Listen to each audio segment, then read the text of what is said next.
What's up, YouTube? Thanks to someone who left a comment on one of my videos yesterday.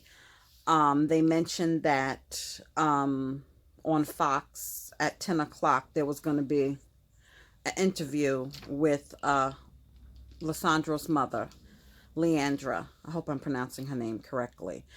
And I had no clue, so I set my DVR to tape it because sometimes I fall asleep. And that's what I did. And I woke up to go to the bathroom last night and I watched the interview. And I was happy it was with Lisa Evers from the Street Soldiers, Hot 97 Street Soldiers. And she is notorious and well known for covering issues in the community, in the cities, about youth, crime, equal rights, a whole bunch of topics she's covered. So I watched it last night, and of course that there went my sleep, because after watching that interview I could not sleep. I taped with my phone, okay, because I did look, y'all. I told you I'm not tech savvy, but I did look on her Facebook page. I looked, she did mention the interview, but the whole interview was not available. I did look on YouTube. Maybe it's available today for you guys to see the full interview, where I could have asked hubby or somebody where I could have attached a link. But I did tape with my phone the interview off of the TV, part of it, for you guys to see. And it clarified some things for me in regards to the phone call and the friend Jason. I'm going to let you guys watch the video and let me know in your comments what you think. I still feel like something is sneaky about this Jason character. She said it was a family, boy that's been around, and she would feed him when he was hungry, give him $5, $10 here and there. But just why 9:30 at night? Not for nothing. We usually eat. I don't know. I really don't know. And we all know that Junior didn't just go downstairs. He was blocks away from his house. So I just feel like he was lured. I still sense the setup. And I know the mother would not want to believe, a lot of people would not want to believe somebody close to them would betray them.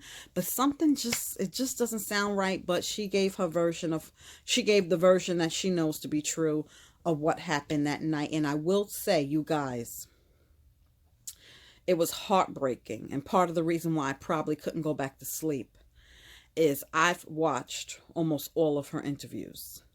And we all have said how strong she is. Tonight, you just seen how broken she really is. For anybody who said she doesn't show emotion, for anybody who has said, there have been some people that said, how come she's not crying? And how come this, how come that? You could see how empty she is. Even her eyes. Let's keep her uplifted. Let's keep her in our thoughts, our prayers, and our well wishes. Okay, so here we go. Enough of my chit chat. And I wasn't going to address this. Just just give me a minute more. Somebody made a comment in my last video. You can't blame the store owner. What about the customer that didn't help? And what about you didn't help? First of all, I was not there. And number two, the store owner put himself out there, okay, by saying he did help Junior, okay? He put himself out there. Anybody who was taping, anybody, first of all, the taping that we seen came primarily from the surveillance videos inside the bodega and outside the bodega. Yes, there were people taping from upstairs. But by the time they would have got downstairs, the attack would have been over with, okay? I don't condone anybody pulling out cell phones. And if you watched my videos, I commented on the people who looked like they got off from work from the hospital in the blue scrubs that just walked by, looked and kept walking, okay? I'm sorry. In my opinion, not just the owner, there were staff members inside the bodega. Anybody inside the bodega that did not help Junior is wrong. Anybody who pulled out a cell phone and didn't call 911 and just was taping, they're wrong.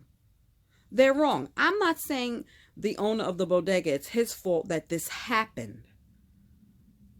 But I'm sorry, I have two eyes and I can see. When Junior initially ran in the bodega, he didn't just say, come Junior, hide. He was pushing him back. Then he pulled him over. Okay? But he also, when the guys came in, he said Junior popped up and they seen him. He didn't do anything after that point. He was shooing him out. So that's my issue. I'm sorry. And I have a right to my opinion. And listen, I keep the comments coming. I don't have a problem with it. We all don't have to agree. I'm not looking for yes men. Okay? That's it. Now, I'll play you guys the clip of the video. Thanks for watching. A police officer.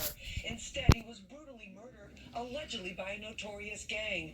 Now the mother of Lesandro Guzman-Feliz wants justice for Junior. Leandra Feliz kept her composure as she left the funeral mass for her son, 15-year-old Lesandro Jr. Guzman-Feliz. The teen's brutal murder was captured on deeply disturbing video seen around the world. Leandra tells me she forced herself to watch. When I saw those videos, I want to see what they did to my son, because I can't believe, I can't imagine it. My son was killed in that way. Junior was a member of the NYPD Explorers Youth Program and wanted to be a police officer since the age of 5. Except for school or work, they were always together.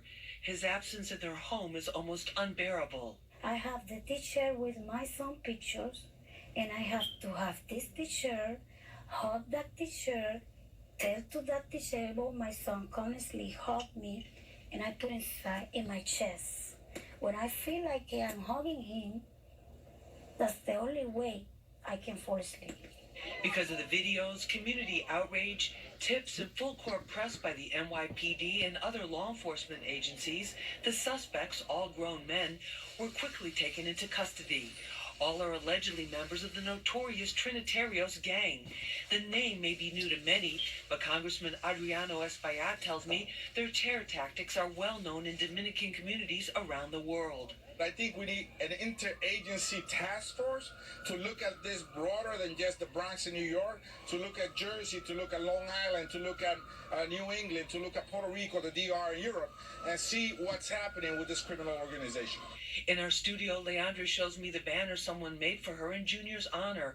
She says she's getting her strength to carry on from him and is preparing herself to see her son's alleged killers in the courtroom. I want to know why they killed him, my son, why they picked him. Many questions surround this tragic case, especially about what happens in the future. Let's find out what our panel has to say. Joining us is Bronx Borough President Ruben Diaz Jr. He's been involved with the family and with the community on this case since the very beginning. Ruben, it's good to have you here speaking out on behalf of justice. Thank you for doing this, Lisa. Thank you very much. Also with us is Leandra Feliz. She is the mother of 15-year-old Leandro Jr. Guzman-Feliz, and many people have been impressed by her courage as she fights for justice for her son. Leandra, great to have you with us. Thank you very much. Thank you for inviting and for your support. Thank you very much. Also with us is Kenneth J. Montgomery. He's a criminal and civil rights attorney, former prosecutor. He's also a Fordham University Law School professor. We've been getting a lot of questions about all the legal maneuverings and charges in this case, and Ken's going to break it all down for us. Ken, thank you for being with us. Thank you for having me. We appreciate it. Leandra, first of all, we heard about Junior and knew of Junior after what happened, but tell us what kind of a son he was for you. He was a sweet son, a sweet kid. He was only 15 years old. He doesn't know nothing. He doesn't have no bad thing in the heart. He still was playing as a little kid. His bike, PlayStation, in the school, having dreaming. He want her dreaming to be a police in the future. He was counting to finish her high school. He all the time was with me, everywhere. He was a very happy and sweet kid and sweet child with me. So this had to come as a tremendous shock to you, that something like this could happen to a boy like that. I can't believe that. I'm still did not get it. I'm trying to realize that this is true or not true, but it's true. And I feel so, I don't have no word to explain how I am, how I feel. I just miss my son. I won't gonna have him never ever again.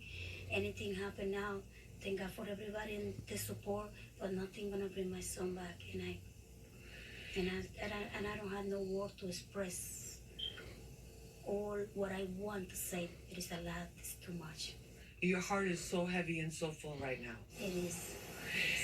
And can you share with us what was your last conversation with Junior? Because he went out that night. Oh, yes. And then you called him. I want to make sure what we've been reading is true. He was at home playing a PlayStation. So he say, "Oh, mommy, Jason is a friend of the house, a kid from the neighborhood, somebody who I know, and he know, been living in the same neighborhood forever." He say, "I used to give him some food. Every time he got hungry, he asked me for food, and I said, okay. And just once in a while, I give you $5, $10. That night, my son went to my bed. I was already relaxing for fall asleep. Now, mommy, Jason say, if you have $5, say, oh my God, but it's almost about 10. Say, it's too late. I'm already in bed. And then he decided willing to go and bring down the $5. And I said, Junior, and you gonna go? Yes, mommy, I go.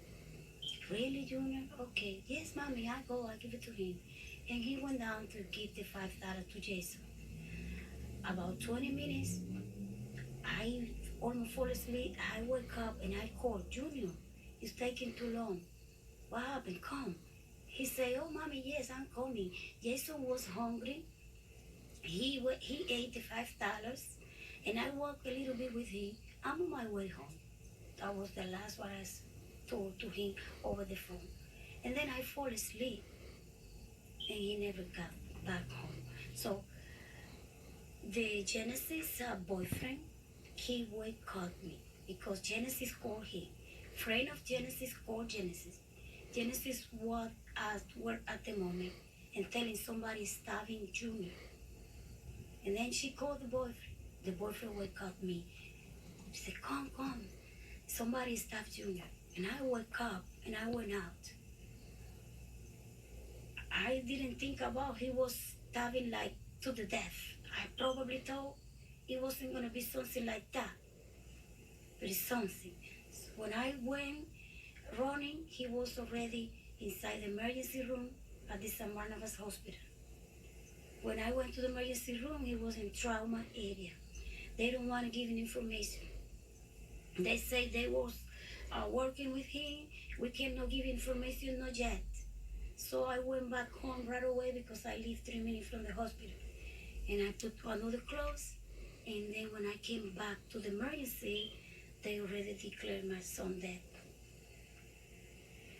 So that's how you found out. And the horrible tragedy. This horrible. The horrible, amazing, big tragedy with my son. And the nightmare began for you. I lost everything, I lost everything at the moment.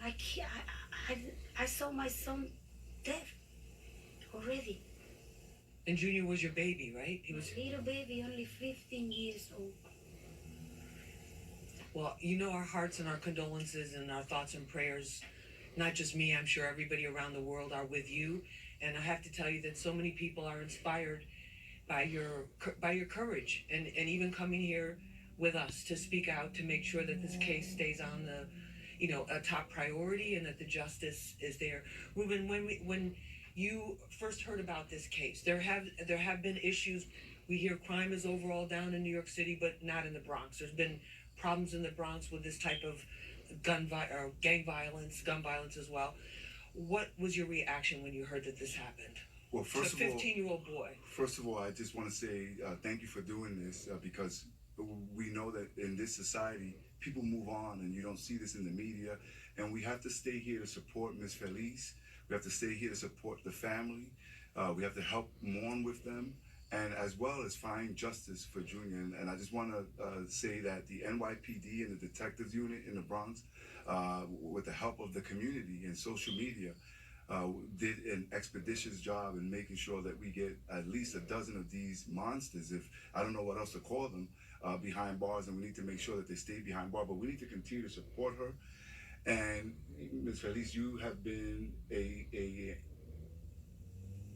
unbelievable. You've been there and strong for the community. This is something that shook us to the core when I saw this, and then you see the images and the video. To see that this happened to anyone, let alone a young boy, a 15-year-old boy, who asked, was not involved in any gang activity. Who did everything that his parents and society has asked him to do: go to school, be a good son. He was part of the explorers. He had dreams and hopes and aspirations. This is what we ask of our children, and for him to be butchered in the way that he was, to have this gruesome video go viral all over the world, has left an indelible mark on so many people and families, people who are still out there and screaming and crying, and we have to make sure that not only do we support the family, not only do we get justice for Junior, but also that he does not die in vain. No, absolutely. Ken, the one of the questions when you heard about this case, and we've heard, you had a combination. There was the video, which was unmistakable. There seemed to be no way around that. You had a lot of community pressure. Police said, sources told me, they were getting calls from the community like never before. People were really, trying to get these people caught. But one of the questions that we've been getting from our audience is the charges. There were about 5 involved in the actual attack, maybe a few more. The number now at a dozen or more of those under arrest and charged with murder. Can you explain this murder 1 charge and why are they all getting murder charges? Well, murder charges is because someone, this young teenager died. So that's always a part of the charging of the case and the presentation to the grand jury. What's interesting is you have the video, so you have a theory on who actually caused the death.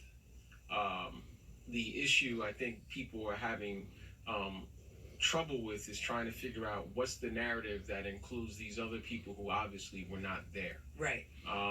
I think when you look at the charges, they're conspiracy charges. To sustain those charges, the government is essentially going to have to present evidence showing that those other people who weren't there conspired somehow in causing the death. All right, we're going to take a short break. We're going to continue with this special episode of Street Soldiers talking about justice for Junior. I'm your host, Lisa Evers. We'll be right back. Love is not the same. It's not the same. The new Poland Spring Sparkling is... When you found out that some of the people arrested are over 25 years old, there's one over 30 years old, that these were grown men, and you see the video of them too. They're grown men, and your boy. What did you think about that? He was an abuser. He was a killer. They didn't see what they taking a baby to kill between 14, 17 people for one kid. No weapon, alone, all together, stabbing, all kind of weapon. This is unhuman. This is why they have to pay. We have to make sure that they get put away for as long as they can. And this is the reason why we all need to come together and crack down, not only with this gang, but with other gangs, and also work together. How do we offer our youth alternatives to this lifestyle? We just had a meeting yesterday, Lisa, in our office with about 100 stakeholders, everyone from the NYPD to the DA's office, to school safety, to the explorers and youth and youth organizations, to organizations like SOS and BRAG that are violence interrupters. And we been also speaking to the governor's office and the city of New York. See, how is it that we can not only fund and finance the PAL, the James and Madison Boys and Girls Club, get these kids working with Here to Here and Dream Yard. We put 200 kids in the neighborhood to work this week. But we have to make sure that we send the criminal element, a message that we will not be identified by what we saw in those horrific videos, and we are never, ever going to let them win the day. Each and every single one of them, whether they were there, in my opinion, or affiliated with this Trinitario gang or other gang members, have to make sure we have to send a clear message that Junior will not die in vain. Justice is to make sure that these individuals go behind bars, but justice is also to help the family in their mourning, to help them and give them support, but ultimately to make sure that our streets are safer and that there's hope and opportunities for the future of our children. Leandra, New York State does not have the death penalty. Would you like to see the death penalty for the ones that actually did this to your son? I don't have what to say. I don't know. I hope God, the justice from God, catch them because the justice from the human they have already. They already all arrested. Now they're gonna go through the next step from God. They're gonna see the God face now. They're gonna have it. Ken, in terms of the criminal justice system, the Bronx DA says a grand jury now is looking at these charges. Can you take us through step by step what that means? Because we don't understand why does a grand jury now have to hear this if they've already been arrested and there's this kind of evidence? Well, that's the New York Constitution in regards to felony crimes. You can only be charged with a felony under two circumstances in New York: if you are indicted by a grand jury, or if you waive indictment and you sign off on a felony plea with the judge and presented by the prosecution. Those are the only two ways, and the grand jury is the mechanism in which I would say maybe 90% or more of people who are charged with felony are indicted. That's the process in which it takes place. And a grand jury is not a trial. It's not you're hearing from both sides. You're simply hearing from the prosecutor as to what is likely to have had happen, and that's it. And the jurors vote on that. It's a true bill or no true bill. And after that, the case then is prosecuted in the Supreme Court, felony, assuming that you've secured felony indictments. And in a case like this with publicity involved, I can't imagine that there wouldn't be an indictment.